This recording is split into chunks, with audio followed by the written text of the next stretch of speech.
Assalamualaikum warahmatullahi wabarakatuh.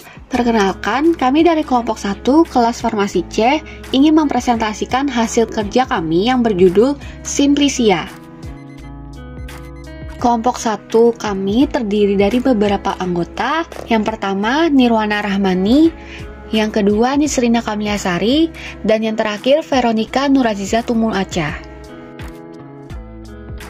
Apa itu Simplicia? Simplicia atau herbal yaitu bahan alam yang telah dikeringkan yang digunakan untuk pengobatan dan belum mengalami pengolahan. Kecuali dinyatakan lain, suhu pengeringan Simplicia tidak lebih dari 600 derajat Celcius menurut Ditjen POM 2008. Istilah Simplicia dipakai untuk menyebut bahan-bahan obat alam yang masih berada dalam wujud aslinya atau belum mengalami perubahan bentuk menurut Gunawan 2010. Jenis-jenis Simplicia.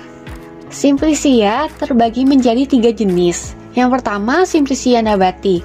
Simplicia nabati adalah Simplicia yang berupa tanaman utuh, bagian tanaman, atau eksudat tanaman. Yang kedua, Simplicia hewani. Simplicia hewani berupa hewan utuh, bagian hewan, atau zat-zat berguna yang dihasilkan oleh hewan. Dan yang terakhir, Simplicia mineral. Simplicia mineral berupa bahan pelikan atau mineral yang belum diolah atau yang telah diolah dengan cara sederhana dan belum berupa zat kimia murni. Proses pembuatan Simplicia.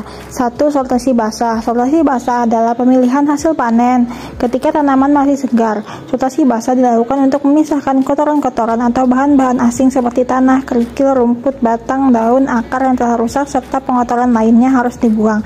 Tanah yang mengandung bermacam-macam mikroba dalam jumlah yang tinggi. Oleh karena itu, pembersihan Simplicia dan tanah yang terikut dapat mengurangi jumlah mikroba awal. Kedua, pencucian. Pencucian dilakukan untuk menghilangkan tanah dan pengotor lainnya yang melekat pada bahan Simplicia.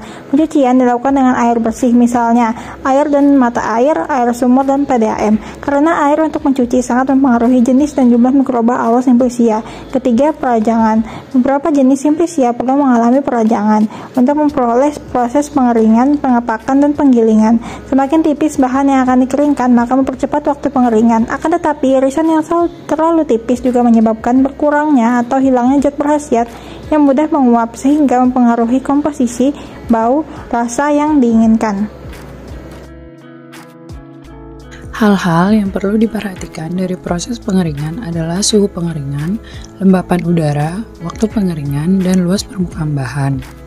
Suhu terbaik pada pengeringan adalah tidak melebihi 60, tetapi bahan aktif yang tidak tahan pemanasan atau mudah menguap harus dikeringkan pada suhu 10 serendah mungkin, misalnya 30-45. Terdapat 2 cara pengeringan, yaitu pengeringan alamiah atau dengan menggunakan sinar matahari langsung atau dengan diangin-anginkan, dan pengeringan buatan dengan menggunakan instrumen. Sortasi kering. Sortasi kering adalah pemilihan bahan setelah mengalami proses pengeringan. Pemilihan dilakukan terhadap bahan-bahan yang terlalu gosong atau bahan yang rusak. Penyimpanan. Setelah tahap pengeringan dan sortasi kering selesai, maka Simplicia perlu ditempatkan dalam suatu wadah tersendiri agar tidak saling bercampur antara Simplicia satu dengan yang lainnya. Untuk persyaratan, wadah yang akan digunakan sebagai pembungkus Simplicia adalah harus inert. Artinya tidak bereaksi dengan bahan lain, tidak beracun, mampu melindungi bahan Simplicia dari cemaran mikroba, kotoran, serangga, penguapan bahan aktif, serta dari pengaruh cahaya, oksigen, dan uap air. Berikut daftar pustaka yang kami gunakan dalam materi ini. Terima kasih telah menonton video kami. Sampai jumpa di lain waktu.